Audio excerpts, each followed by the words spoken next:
bring to you Dallas Cowboys Executive Vice President Stephen Jones. Good morning, sir. Good morning, guys. Great to be on. I'm assuming you showed up to write down all the contractual numbers that you've sent over to CeeDee and Dak and just give us some insight about what those look like. Absolutely. We'll just get a copy of it, throw it out here, and we take a picture of it. Now, I understand people get caught up in average money per year, and I understand that. But when it comes to CeeDee, would it be fair to say maybe the point of negotiation is more total guaranteed money as opposed to year-by-year value? Yeah, it all comes into play at the end of the day. I mean, that's part of the art of the negotiation is to mix and match and trade off. Obviously, cash flow can be very important to these guys. Guarantees very important. Obviously, how we structure it to work around our cap situation, knowing, hoping that the cap historically, has done this in terms of, going up every year. It's not always a given. I mean, we had the COVID year, and so not always a given, but you certainly try to structure things that give you, you ladder that out so that the cap situation can work for us. But, it's just a lot of moving parts to it, especially when you're talking about the type of numbers we're talking about for CeeDee and Dak. It's, it's real money. I definitely understand why those two get the focus.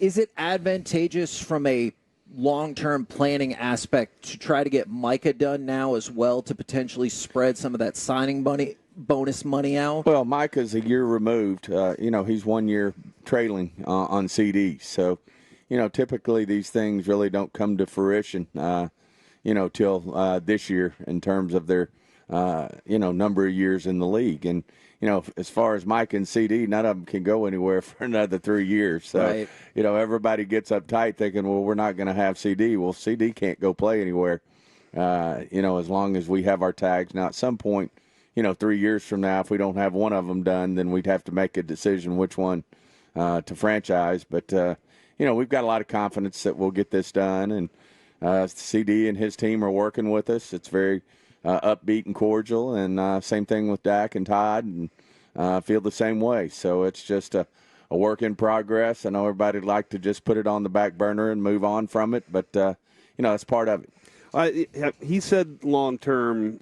planning thing, and Kevin's very good at keeping his checkbook balance, and he makes plans like that. He budgets that way. I'm more of like a, hey, it's coming at me, I got to figure it all out while it's coming at me kind of guy. You can make a 5-year plan, but at some point, all this stuff's going to start messing up, right? Or is it like an every-year plan, or is there like a longer-term feeling? It's 1 year, and then it's we usually don't go out 5. I mean, usually probably the fair thing to do, seeing what young guys are going to be coming and that type of thing, knowing, what we think about draft classes, know what we think about, last year's draft class.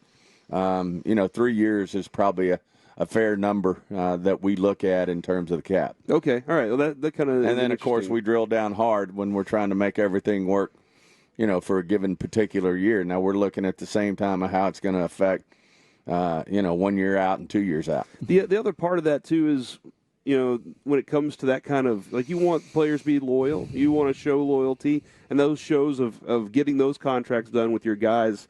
Is that an important seed to plant for the rest of the guys in that locker room, too, of sure. This is what you're growing to? Yeah, that's what you want. I mean, you want great chemistry. We think, being a Cowboy has a lot of advantages, which we obviously are trying to sell to, whether it's a Dak, whether it's a CeeDee, whether it was Tony Romo, whether it was Jason Witten or Zach Martin or Tyron Smith. We coach them, hey, Dallas is a low cost of living place. A lot of people like to move there because it is that way. There's no state income taxes. And then, of course, we do believe, the power of the brand and the star, that these guys can do better off the field. And they all have their deals. Some do them bigger and better than others. But, they got a chance to, in our opinion, their earning power off the fields as big here in Dallas as it is anywhere. Do agents share that opinion? Well, they'll fight it. Okay. They don't want to just give in to it, but they know it's reality. Gotcha. Now, unfortunately, and I know this is a part of training camp for every single team, we got the news yesterday about Sam Williams. Sam Williams, somebody we got to interview yesterday who was fantastic to talk, last year, who's fantastic to talk to, but also somebody who looked like they were on the upward trajectory. What were you expecting from him, and how tough of a loss is this? Well, it's a tough loss, and let's start with, sick for Sam. He's the one who's got the injury, and he's doing everything the right way.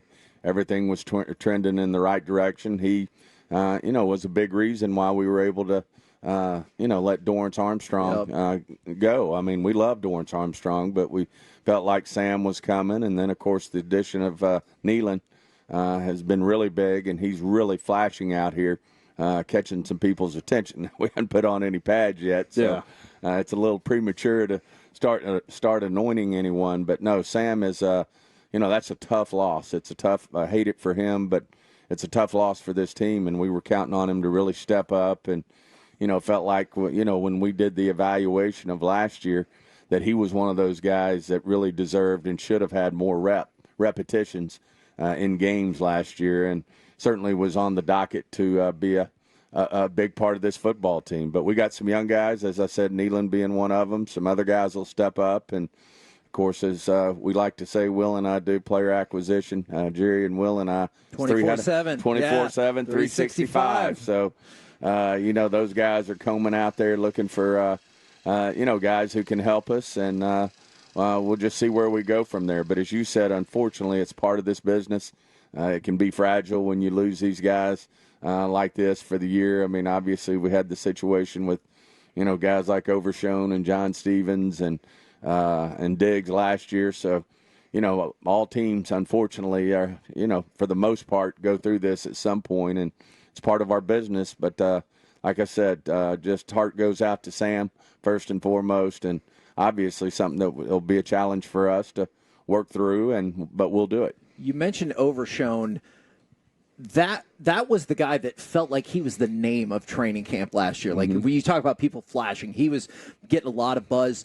What are your expectations for this rookie class from last year? Because fair to say, whether it's injuries or otherwise, they underperformed last year. What are your expectations for Overshone and the rest this year? Well, last year we were able to make some trades in the offseason there, bringing in guys like Cooks and Gilmore, and you got guys, stepping up at different spots. And, there weren't just those spots where you can walk in and say, hey, this guy has a chance to walk in and start.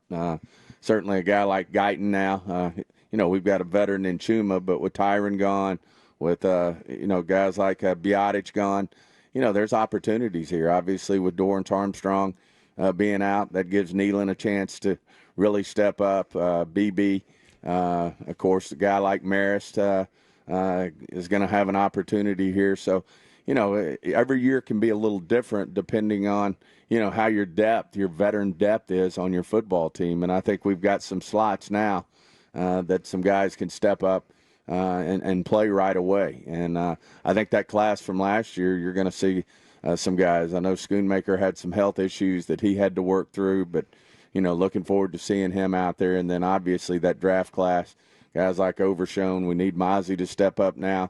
We didn't get Hankins back, and I think these guys can all step up and make a difference. Yeah, what is the expectation or a progression for Mozzie right now? He's out there running with the ones, and I think he's done a good job. He had to deal with an injury, but he came back. He put on. The coaches wanted him to put that weight back on Zim. Yeah, Zim. He likes him beefy. He likes him beefy, and he's going to play a scheme that was what Mozzie did in college. And, Dan was, had him going upfield.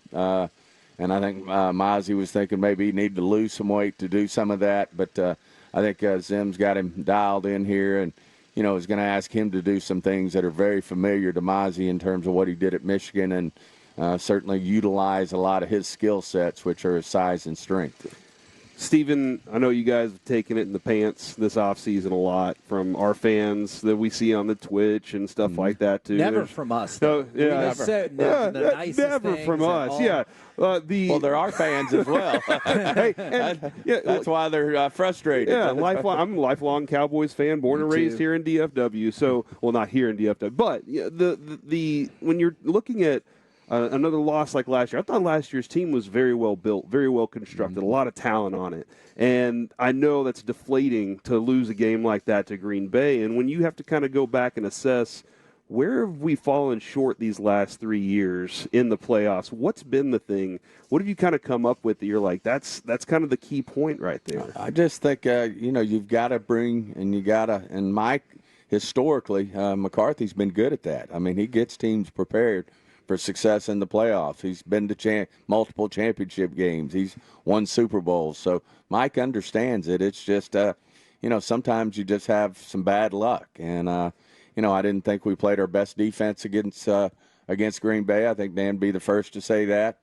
And then I think we started pressing a little bit on offense and consequently didn't play our best football on the offensive side of the ball in the first half. So, we just got to we got to, as we like to use a basketball term, we can keep winning these 12 games and playing around the rim, then I think we're going to have some good mojo hit, hopefully sooner than later in terms of our playoff success. We do like our roster. I understand, people are going to have criticism and say, well, how do you get better if you don't, if you don't spend some money in free agency? But we're focused on our guys. We think we had a hell of a draft. I think the Kendricks acquisition was big for Mike. Great personality on Kendricks, too, man. Of having a guy out there who can direct traffic and knows what Mike wants out of this defense. So, I feel like, and then you get the guys back who were hurt when you talk about a Diggs and an Overshown, guys like that are really, if you will, guys that you weren't counting on. And that we didn't count on last year when we played Green Bay. So, certainly Bland's starting right where he left off with some picks out here in practice, and have a young guy out there, Carson, starting to get some attention in terms of his plays on the ball. So we feel good about this football team. How about the wide receiver group outside of, I realize CeeDee's not here, and we all understand how good he is at the moment. Besides Cooks, how are we feeling about whether it's Tolbert, Brooks, Turpin, anybody else? How do you feel about that group behind CeeDee? Well, you just mentioned them all. I mean, not them all, but a lot of the guys that we're fired up about. I mean, you do have certainly Brooks is a long guy who's making plays right away out there. Turp, we've all seen the plays he can make on special teams, and then I think they'll continue to figure out ways to get him the ball in space because he's dynamic when he's got the ball in his hands. And then, of course, Tolbert, I think he's just starting where he left off last year. He made a big jump last year. He's making plays out there in my mind, and Dak's getting more and more confidence in him. So, those and, of course, Cooks is a guy who's just he has success every year he plays. So I think we got a great group. Obviously, CeeDee will be in here at some point, and next week I think we got a good. I wish I knew. I wish I had that crystal ball. It'd be great if he was. It would be great, but and then that tight end group strong too in terms of our weapons, and it's great to have Zeke back out there again, and the Freeman guy is really impressed. A guy that we were just talking about it last night at the scout dinner. Is what in the hell was he doing? Sitting around out there. Interesting. Interesting guy to just have been sitting there. And, he's a great 2-3 combination in terms of what he can do as a backup. He's got, big, thick guy, and he's a hell of a special teams player as well. But he'll be a good addition, and I think a great compliment to Zeke. And then we'll let these young guys between the Ricos and the Maliks and those guys battle it out.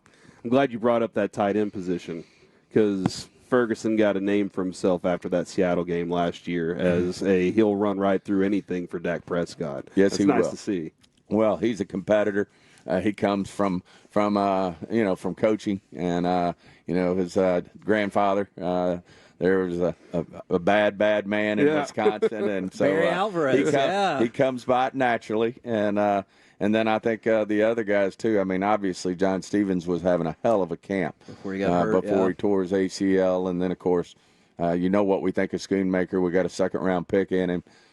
He's out there, he's quiet. He goes about his business, and he's very efficient in what he does. He's a combination guy. He can run block. He can catch it. He runs good routes. So, and then there's, some young guys behind them. Hendershot's obviously been a guy around here who's done some things. So that room's a good room. Well, you guys know where our tent is, so if you just want to come back and report contract dealings at any just point, keep up to date on things. I can be here at any time. We'll be here for it. Thank you very much for the time. Appreciate it, good sir. Great being on, guys. Thanks, Stephen.